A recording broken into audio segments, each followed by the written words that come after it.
We have only 3 full-time staff. We rely very much on volunteers. It's a very grassroots organisation, so in many cities around the UK we have local groups run by volunteers, and I would say we have several thousand people who play some active part in the organisation nationally. How do you work with volunteers? How do you organize them?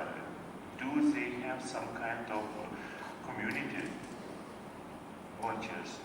Yeah, I mean, we see ourselves as supporting local groups. It's very informal.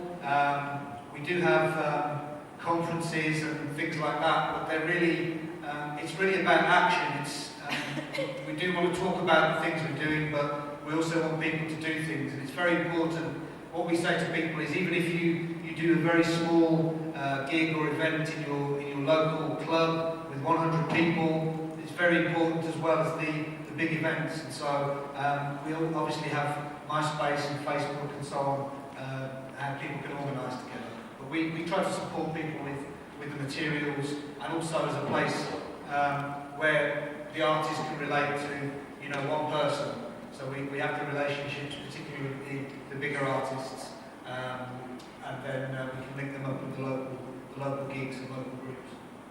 I understand the racism thing fully, because I'm kind of colorblind nationwide. But I think, isn't it kind of wrong that you try to get people to hate? Hate is a bad thing. It's not good. For example, if you say that racist is a person who hates other races, and fascist or Nazi is a person who hates other nations, then you would state that you want people to hate people who hate. Isn't it kind of like... I agree with that.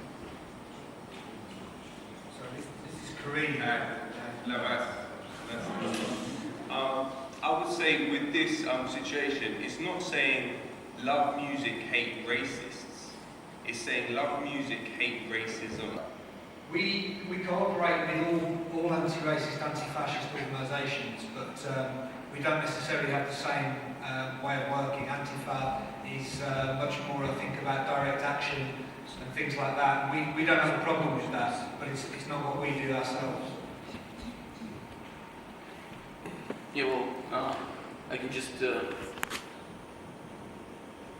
actually, yeah, the idea is good. No, I can just say that, for example, the way that in Latvia there used to be a huge problem, not with racism, because we don't have much of other race people, but we had a problem with ultra-nationalism, because about 50% of Latvian people are actually Russian Latvians. Another 50% are Latvians. There used to be huge fights and stuff, and in the government there were ultra-Latvians and ultra-Russians, and they were actually very popular. But then the government, I think, made a new policy, and they just, I don't know how they made it, but I think through integration, that you can understand that, for example, the person that doesn't speak the same language that you do, that it's not a bad person, stuff like that. And they had huge campaigns, and it worked. And now, for example, ultra-nationalists are out with the government at all, and I don't know.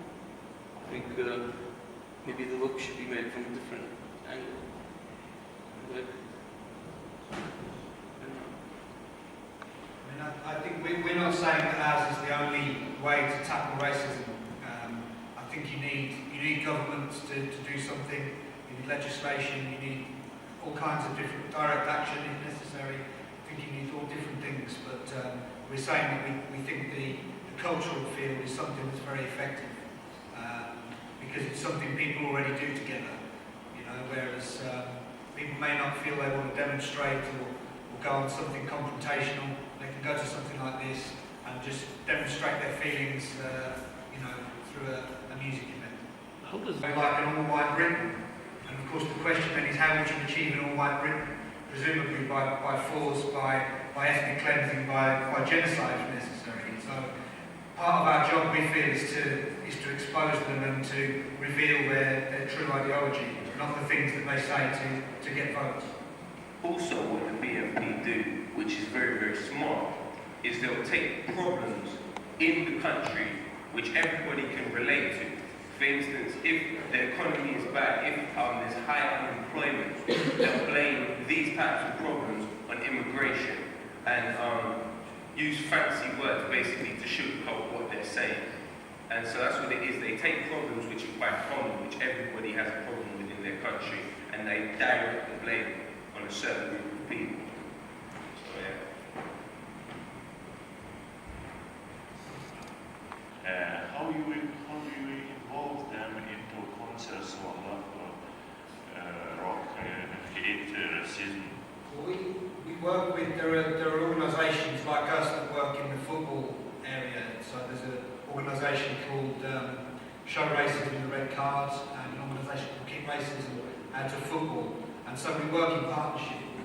We maybe have an event at a football stadium with some musicians performing and things like that. But also we try to use bands who have appealed to your stereotype of a racist football fan. So bands like Hardfire, Kaiser Chiefs, you know, they have a certain fan base. You know, maybe some of these people who are listening to the Nazi, the racist idea, but also like these bands. And so our idea is get their heroes to give them the anti-racist message, and maybe it makes them think twice about it.